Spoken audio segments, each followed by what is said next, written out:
An alleged Russian operative has been indicted on charges of meddling in U.S. elections, including the midterm elections, which are just over 2 weeks away. The FBI saying 44-year-old Elena Khashoggi is part of an ongoing Russian conspiracy to spread distrust towards American politics and to promote division, much of it done through social media posts.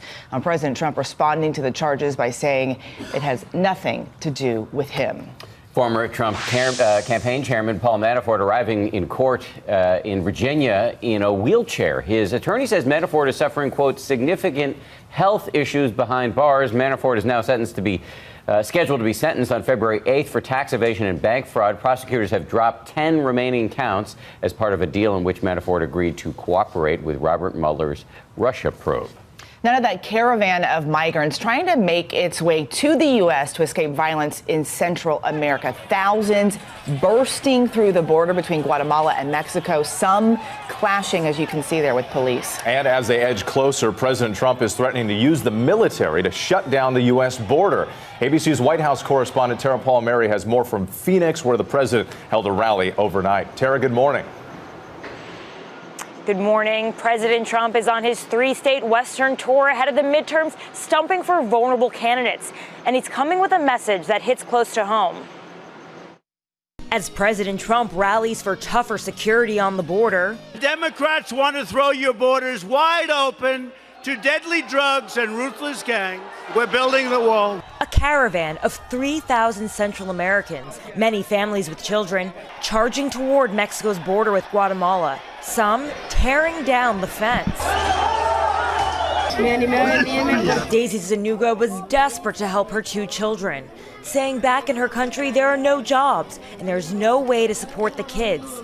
She and others waiting behind the fence overnight. Mexico is on their southern border, and they're fighting some bad people. Closer to home, a record number of people apprehended at the U.S.-Mexican border, 37,000 in August alone. Now the president says he's ready to send the military.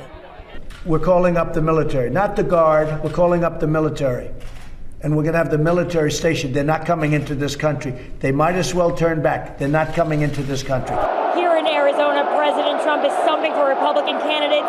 It's a border state that he won by just 3 points. Trump saying the midterms are about, quote, Kavanaugh, the caravan, and law and order. If you want to defend American laws, the borders, the sovereignty, the dignity, then you must vote for Martha and vote for Republican on November 6th or before.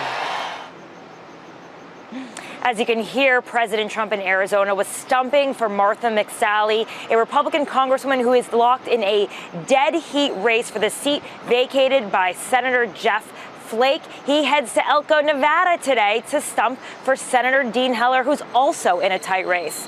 Dan? Lots of tight races there, and just about 2 weeks, 2.5 weeks to go. All right, Tara, thank you very much. Let's bring in ABC News Chief Political Analyst Matthew Dowd. Matthew, good morning to you.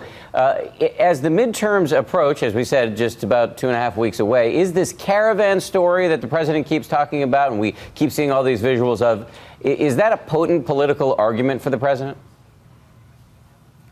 Well, Dan, let's keep in mind one thing. The last time a president sent the military, not the National Guard, to the border was when Woodrow Wilson sent General Pershing to chase Pancho Villa in the aftermath of the Mexican Revolution. So that's a big deal to do that. I think when you look at it, yes, it may help Donald Trump with his base and charge up his base more. But sitting in Texas, which has the longest border on Mexico, most people think you can do 2 things. You can secure the border, but you can also be compassionate with what those families are going through. So it doesn't help if you make one voter enthusiastic and offend 2 independent voters. Most of the public thinks you can do both. Now, Matt, let's look back to the Washington Post journalist Jamal Khashoggi. The Saudis now saying he died in a fistfight. A lot of skepticism there. Is that likely to satisfy President Trump?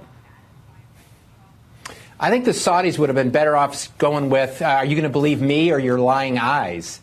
I think the problem is the international community and a bipartisan group of people here, leaders here, don't believe the story. It's hard to believe a story where 15 people show up from Saudi Arabia with a bone saw and he disappears, his body not to be found. I think the president's going to have to wade in this more. He's going to have to question the Saudis on this. And I don't think the investigation that the Saudis have put in place, that MBS, the Crown Prince is now in charge of, is going to satisfy anybody. This is a story that I think is going to be with us until we get the answers of what really happened. Yeah, and there's so many open questions here, as Ian Panel elucidated earlier. Matt Dowd, we always appreciate you getting up early with us on a Saturday morning. Thank you, sir. Great to be here. Buy a ticket. Buy a ticket. Quick. Already got him, Matt. All right, we'll talk to you soon. Hi, everyone. George Stephanopoulos here. Thanks for checking out the ABC News YouTube channel. If you'd like to get more videos, show highlights, and watch live event coverage, click on the right over here to subscribe to our channel. And don't forget to download the ABC News app for breaking news alerts. Thanks for watching.